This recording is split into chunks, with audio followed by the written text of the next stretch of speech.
মেয়েরা কোনো নিরাপদই না।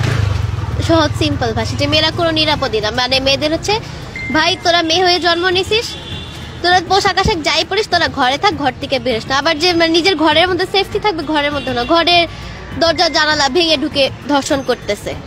মানে এখন বলতে গেলে যে মানে মেয়ে হয়ে জন্ম নেওয়া পাপ হয়ে গেছে।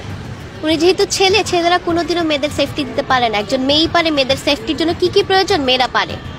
এখন উনাকে পদত্যাগ করতে বলা হয়েছে, উনি বলছে যে আমি পদত্যাগ, মানে উনার মতে হচ্ছে দেশের আইন শৃঙ্খলা বাহিনী আগের চাইতে অনেক উন্নত। কিন্তু আমার মতে, আর কারোটা আমি জানি না, আমার মতে দেশের আইন শৃঙ্খলা বাহিনী কোনো কিছুই নেই এখন। আগে পুলিশকে কল দিলে পুলিশটার সাথে সাথে চলে আসতো, 999 কল দিলে মানে খুব দ্রুত 5 মিনিটের মধ্যে কিন্তু তারা যে কোনো জায়গায় চলে আসতো। কিন্তু এখন কল দিতে দিতে মানে অনেকগুলো কল দিলে তারা কল রিসিভ করলে আমাদের এরিয়ার মধ্যে এটা না, এরকম অনেক ঘ্যানর প্যানর চলতেই থাকে। কি দেখলেন তো? আশা করি আপনারা বুঝতে পারছেন। জয় বাংলা সৈনিক ভাই বোনেরা কে কোথায় থেকে এই মুহূর্তে দেখতেছেন জানাতে পারেন কমেন্টে। দেশে প্রবাসে যেখানেই থাকুন না কেন সর্বোচ্চ শেয়ার করে দেশবাসীকে দেখার সুযোগ করে দিবেন।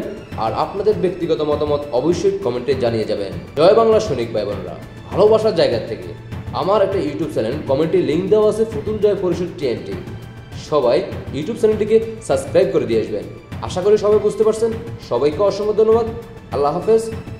জয় বাংলা, জয় বঙ্গবন্ধু, জয় শেখ হাসিনা।